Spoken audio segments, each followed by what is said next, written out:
Well, welcome to the Realis bi-weekly webinar, where we go over some really important current topics. And a lot of what we're doing here is we're showing you who we are, what we're working on, and then we're inviting you in to have that conversation with us about these topics. Our last one on Verizon led to some great contacts at that team.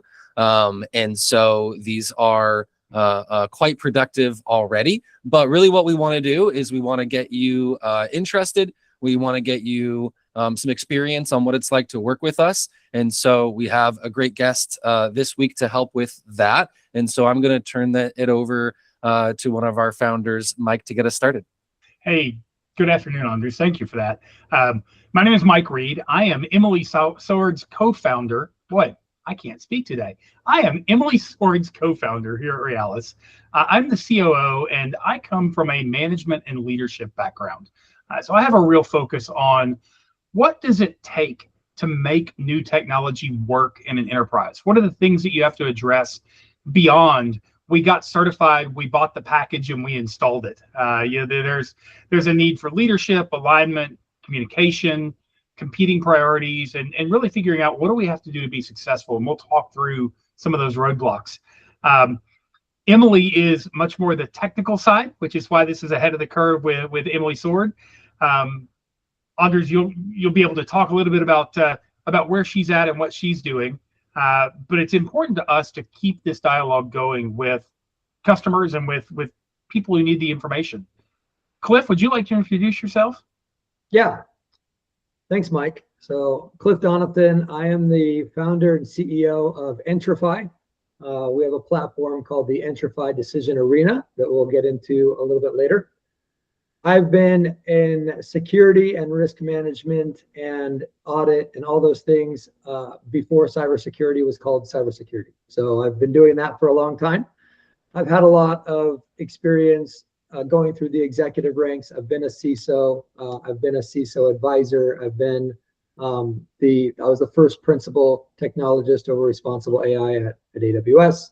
And so I've had a chance to meet with executives around the world. And that's what led to the build of Entrify, to see if there's a way that we could solve the needs of executives in a brand new way.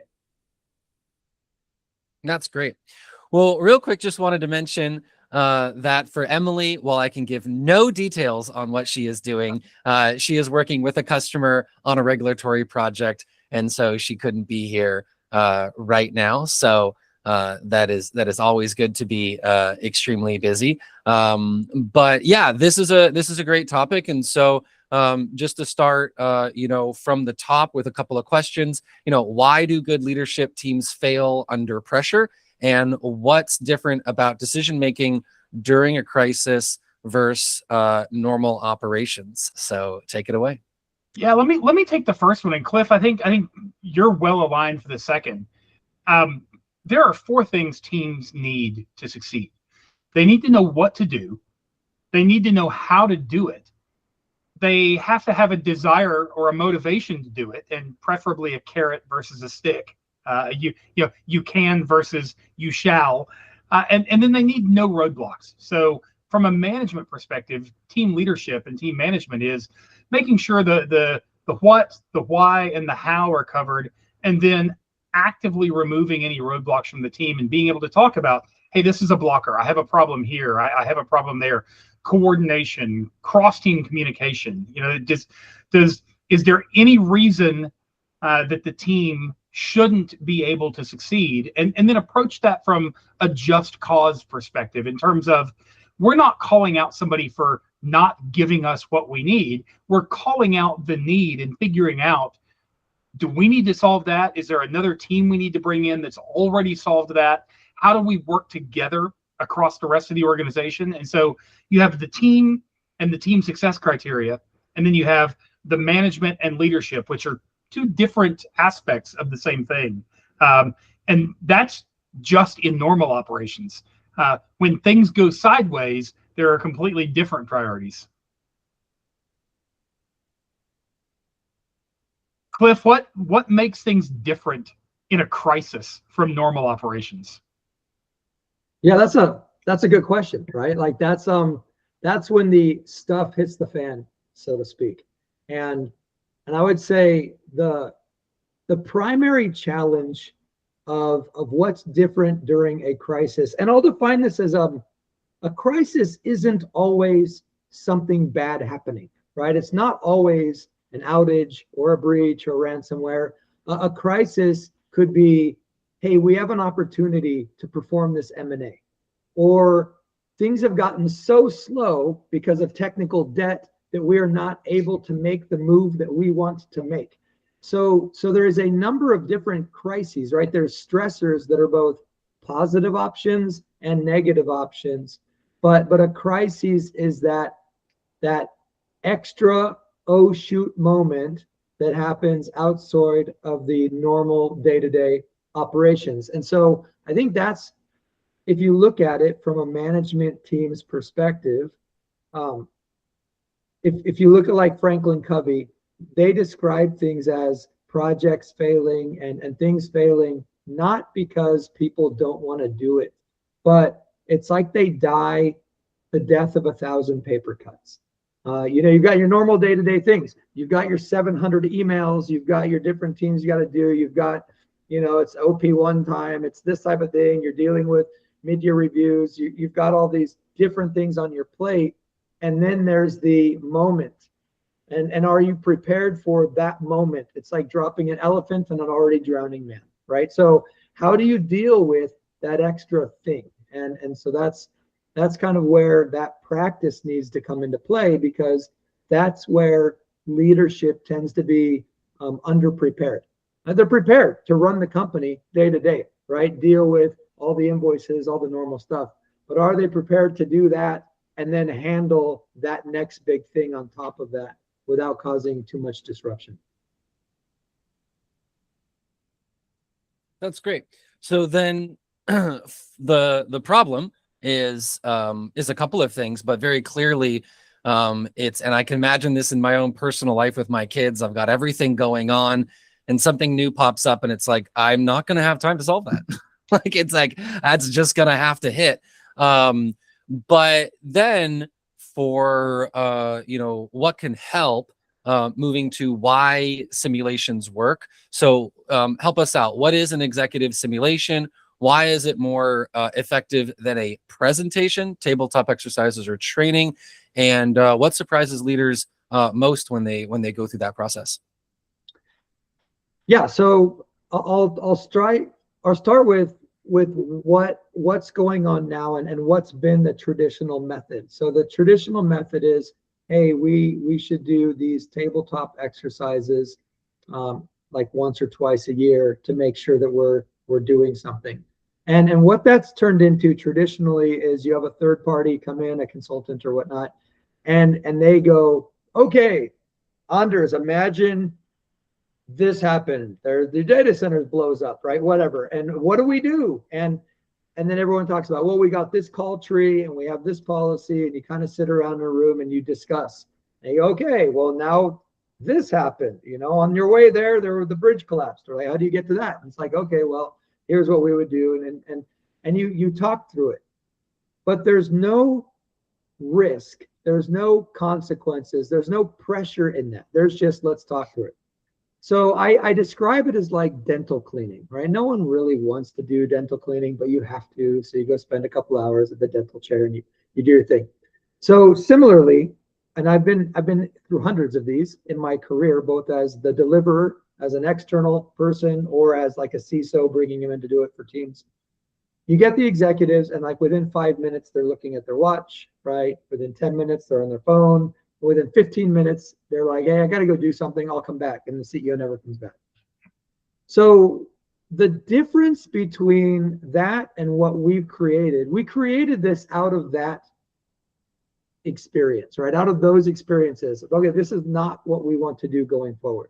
And so what we've done is we've created a game. I liken it to Dungeons and Dragons meets business, or the escape room meets business, right? Like, you have a time-based thing. You have an hour, and it's team-based. So you have multiple teams, and these teams get together, and they have to manage their finances, their stakeholders, they have to invest, and they have to manage risk, and all of these different pressure points, and they have to get through a series, an entire set of questions, if you will, before the end. But every question you make presents a new future. It's dynamic. And so if you said, hey, there's an outage or there's a virus, and all of a sudden you go, one person's like, well, we should keep going. And the other person's like, well, we should shut everything down. Well, those are two very different futures, right? If you shut everything down, your virus isn't going to spread, but you're not making any money. And so your customers are getting mad. Why is there an outage?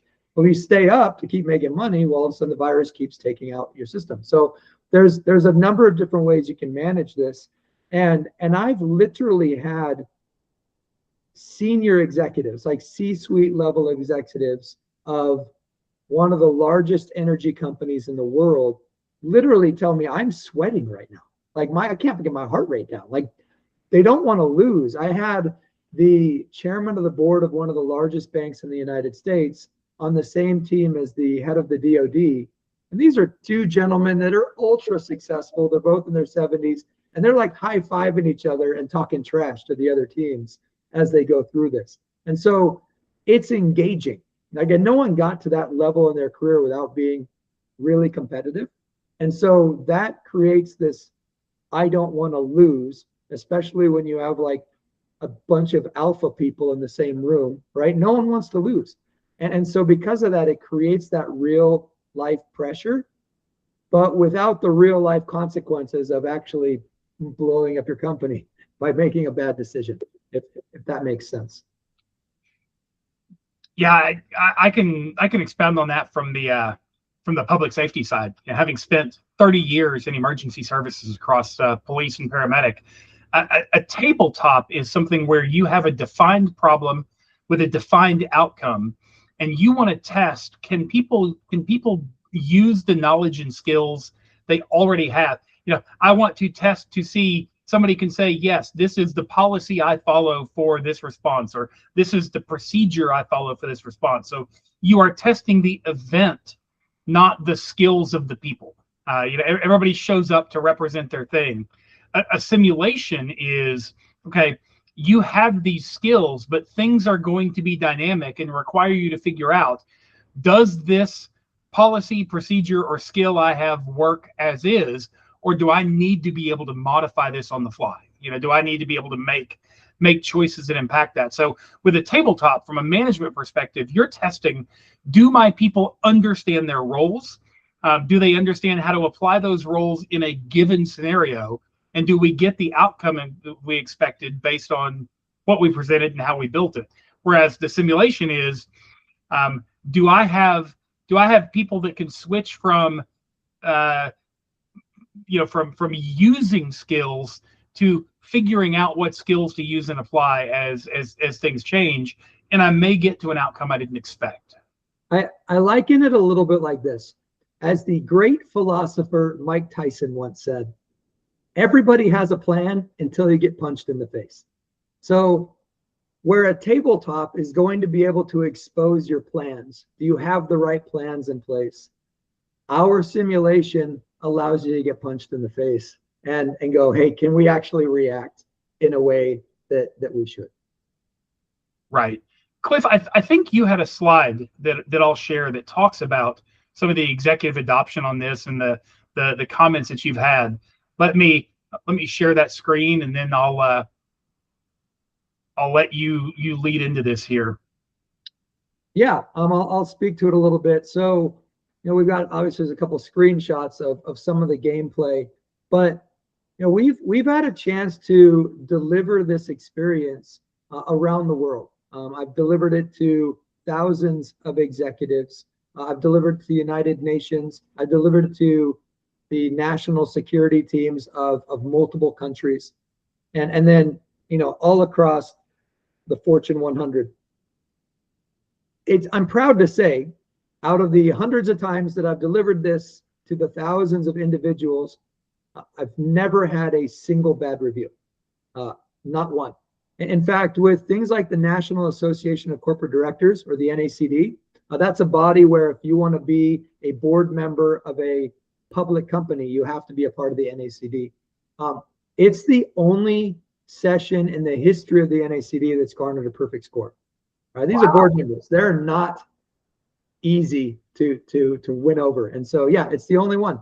Across all thousands of times we've done this, it averages about a 4.9 out of 5-star ratings. And so, yeah, we've got a couple little fun quotes. I have numbers of quotes that I could put in there, but it's always fun when they're like, this is the best thing ever. So, and those are some of the quotes that we've had. But yeah, it's really well positioned for the executive and for the board.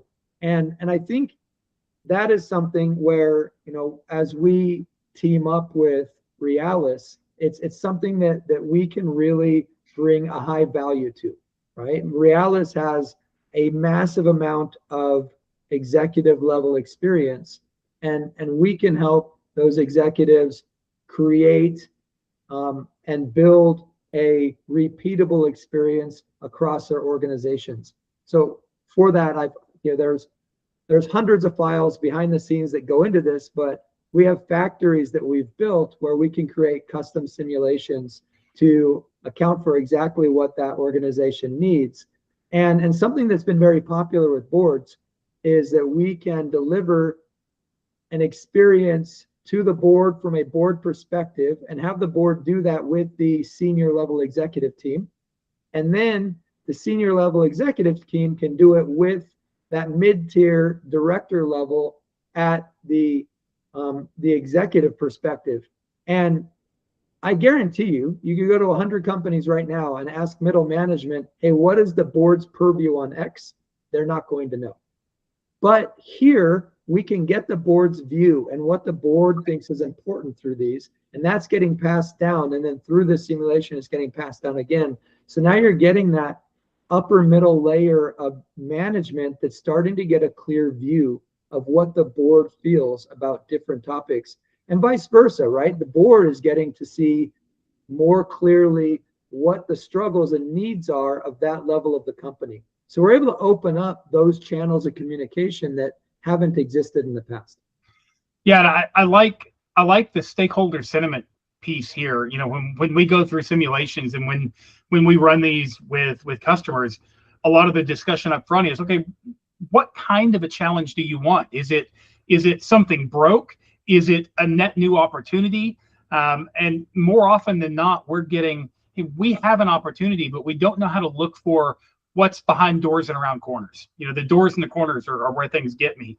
And so having to balance the needs of the customer, the needs of the investor, the needs of the board, and the needs of the employee, really forces folks into considering things that are traditionally outside of what their team is responsible for. Not every organization is an AWS where the product team owns the product all the way through to operations and support. Sometimes those are different organizations, and they may need to communicate or know different things, or they'll have different perspectives. It's not just buying a technology or integrating a technology. It's all the rest of the things that go into how do we need to be ready for success. And so just like Emily is on site today with a customer who's experiencing a concern or a challenge that they need to work through, our next on-site engagement is likely to be with somebody who has an opportunity to build something into their product that gives them a market advantage and gives their customers functionality they haven't had before. And so this is useful, no pun intended, across the board. Anders? Yep. Yeah, one thing I wanted to ask as well, before I get into some questions about, what does this expose? What kind of gaps show up? But with the rapid pace of change in the world today, we can call it technology change, regulatory change. I spend a lot of my time in the clean energy industry, and it seems like a lot of clean energy companies, they just never stop doing their threat risk D&D simulation game.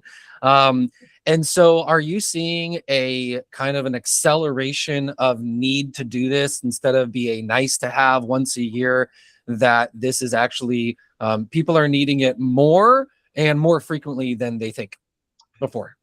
I'll say yes, and from different angles. So more accountability is getting put on executive teams from a compliance and regulatory body, especially with AI. Hey, we didn't know it was there is not really an excuse that's coming around anymore. And so more often you're starting to see that accountability where executive teams are starting to say, okay, we need to figure out a way in which we can prepare so that we can say we did. If you look at bodies like HIPAA or the OCR, they'll come in and they don't explicitly tell you, hey, you have to do this, but they'll come in after something occurs and go, hey, why didn't you do this? And so that is, from one perspective, the accountability is there. And then from a second perspective, you're getting more and more now from executive teams where they're going, okay, we're tired of paying for the compliance, right? Like we have to budget $1 million a year every year to have our SOC 2 and our PCI and our high trust and all these things. We actually want to get value out of this. And so now you're seeing it from that side. And so when you look at these types of experiences, like what we have, we're almost through the entire process of allowing continual education credits to be done. So now you get that towards the certifications as you perform these simulations. You have a number of different curriculums, and then you're starting to look at, some of these larger teams that I've worked with where they're interested in promoting that next generation of leadership, and they're trying to figure out, how do I get them to think broader, right? I liken it a long time ago. My mentor was a CEO, and I was a CISO of Experian Health. The CEO, Jennifer Schultz, was my mentor, and I had this meeting with her, and I'm doing my typical monthly CISO dashboard that I have like 20 minutes with her, and then we have like 10 minutes of mentorship, and I'm like 5 minutes into this dashboard thing, and she's like, "Hey, Cliff, are we good?" I go, "Yeah, we're good." She goes, "Cool, I got to go buy a company now." And I was like, okay, she's thinking on a different level than I am, right? And that's what executives right now are trying to go, how do I get that manager to think on that broader level? And so this is also a way that they're able to do this in these experiences with them. So yes, it's something that is, from a number of different angles, becoming a thing that people are wanting to do more. And so you see there's a lot of different things out there. Those Code Warrior, and there's all kinds of like capture the flag and red hat, blue hat gaming. And there's a lot of ground floor stuff. This is the first of its kind for actually focusing on that executive level. So yeah. That's great. That's great. And thank you for taking my extra question. So to cover though, what kind of gaps show up? What mistakes do leadership teams repeatedly make? I think you gave a little examples already, but when it comes to the workshop experience, if you have anything to say about the last one, that's fine. But if we could go to this one, walk us through a little bit of, what does the day look like? Who should attend? And then what do they leave with? That way people are just like extremely clear on who are the participants and who's the user of this. Anders, let me step in there. The reason that we looked at Intrify in their simulation platform is because there's a difference in having a meeting, a discovery session, doing an assessment, and building a consulting document that ultimately goes on a shelf or goes in a drive, so that you have a checkbox to say, "Yep, we assessed it," and you're not actually accountable for any outcome, and you never actually discover where things don't happen. There's a saying in software development: innovation happens at the edge. The place where the customer touches your software is where you're going to find them doing unexpected things. And we've been able to translate that into an executive session in a boardroom. When I was at AWS, they had sessions specifically focused on executive innovation. So, hey, we need to look at product innovation, but we need to look at this from an executive lens, and then let product teams go figure out where to innovate, versus let's go build stuff and see if we can sell it or if it's valuable to the business. So, the kinds of gaps that show up, nobody knows who owns the decision. You get to a decision in a simulation, and there's 4 choices, and they don't really fall squarely into any one organizational function easily. It's not buy this tool, sue this company, put out this tweet. It's more nuanced and more complex. And so you really do expose places where organizationally there isn't an owner. You're going to have to work together. Or even better, when marketing wants to put out a customer-facing statement to soften the event and legal says, you can't say that. That'll expose us to liability. We'll have to buy everybody credit monitoring for 2 more years, and see what happens. Or, security and operations. Emily likes to talk about data scientists typically don't understand IT operations. They understand, I need a database to do some data stuff in. And IT doesn't know what they're going to do, so they build a database. And then, okay, well, here's a database. Oh, well, I need this configuration. Oh, I need this permission. And there's back and forth to make it usable. So you start exposing, hey, you may be doing something that has an impact on both sides, but you're not optimized for either one. You need to go back and look at this process and say, hey, how do I do this? More importantly, the board's expectations aren't aligned with executives. The board says, hey, go do AI. And of course, they're going to be more nuanced and they're going to be more boardy and have the cool high level things to say. The CEO hears that and says, go build a chatbot. We need to get something done to check this box. Nobody needs another chatbot. Just like I don't want a snowman, I don't want a chatbot. Or they have governance in Word docs. But it doesn't actually exist in practice. It's not manageable. Nobody's looking at what the outcomes are. And so a simulation really helps expose what are the things that we know how to do, but we've never actually had to build the muscle to do. This is a good way to practice, and it's a way to do it without having something actually either go wrong or go horribly right, and now you're behind the curve. Yes, we're going to stay ahead of the curve. So do bring us back home though, with, so if someone is listening to this, remind us, who are they that should consider this? What is the ideal organization that you're looking for? You spoke to that a little bit already. And what does that first conversation look like? So when someone is watching this and they're saying, okay, what do I do? And what is that going to look like? Give us what the flavor of what that is going to look like. Cliff, can you talk a little bit about the kind of the challenge, the solution, who it's for, and then I'll work through the workshops and the outcomes? Yeah. So I would say, quickly, the challenge is, again, as we're talking, if you look at technology, there's amplifiers. You've got Internet 1.0, Internet 2.0, the cloud, and now you've got AI. And all that does is allowing people to do faster things bigger. That means you could do really good stuff really great, or you could do really bad stuff really poorly, right? Like it's going to amplify what you do.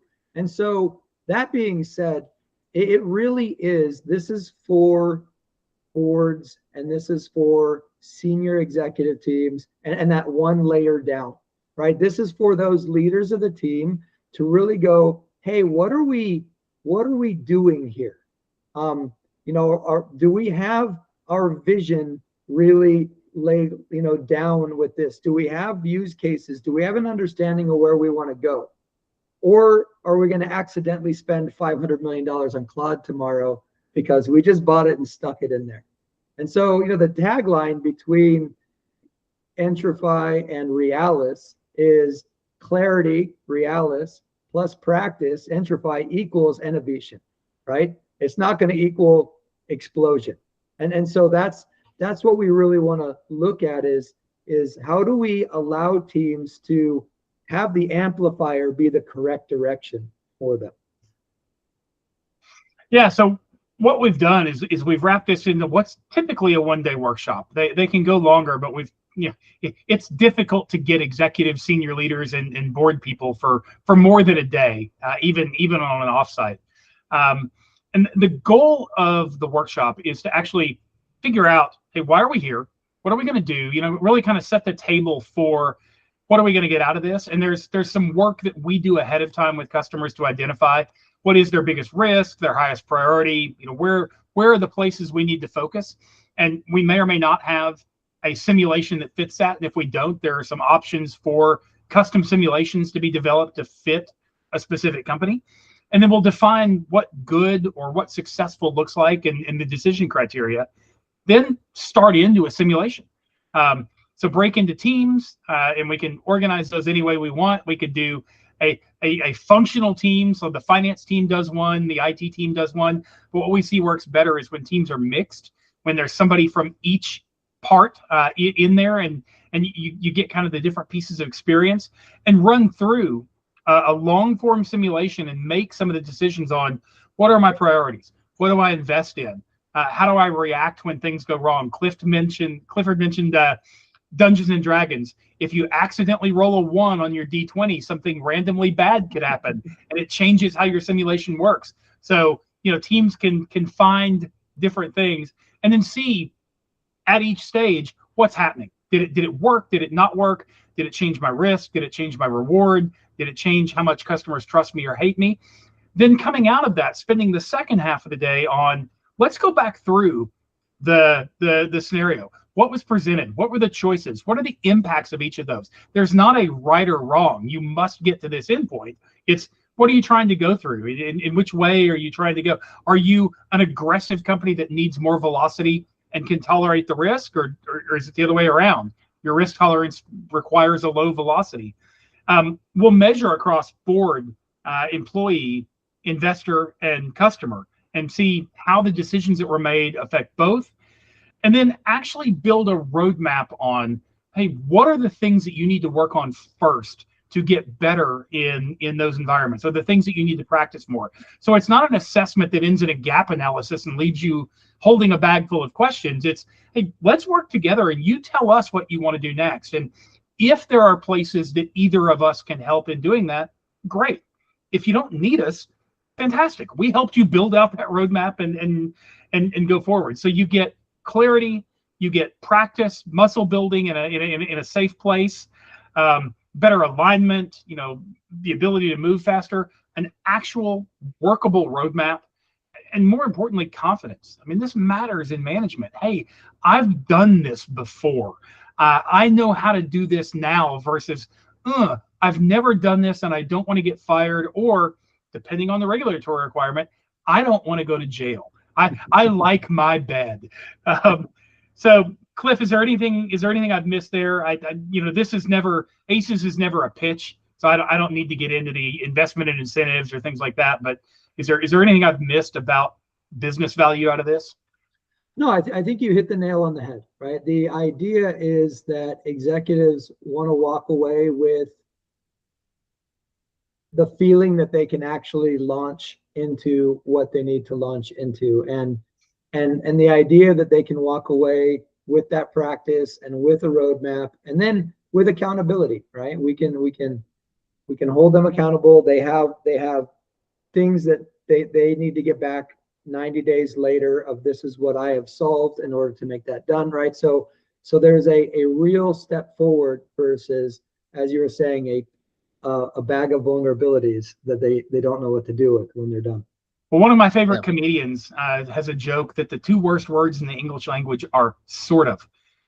We know what to do in this situation, sort of. We're ready for this event, sort of. If the words sort of or maybe don't make your executive stomach tighten up and churn, you're missing something. There's something hiding around the corner, and it could be a good thing or a bad thing. It doesn't mean that you're missing a threat. Maybe you're missing an opportunity. Let's go figure that out. Yeah. Well, this is great. I really appreciated this even for myself, as a new Claude user, starting to use tools and starting to invite more risks even into my personal life, not even on the business side as well. So any person should be able to look into their personal life and see that companies are having really, really large new problems, and it basically comes down to that risk is now ubiquitous. Complacency isn't an option. And I think that that's what this practice, this product is really allowing people to tap into the experts, go through it, and come out better prepared. And the way that they can start engaging with us is get a hold of us, ask for that initial conversation, and then let's start helping your organization navigate, the very unique challenges that we're all in today. So, Yeah, go I ahead. dropped a note in the chat, and we'll make sure and tag this in posts and follow-ups. But yeah, if I could say anything, as the chief operating officer of Realis, a company who's responsible for company's data and decisions, and with a tagline of "from the boardroom to the courtroom," where we're not going to help you make decisions we wouldn't defend right beside you.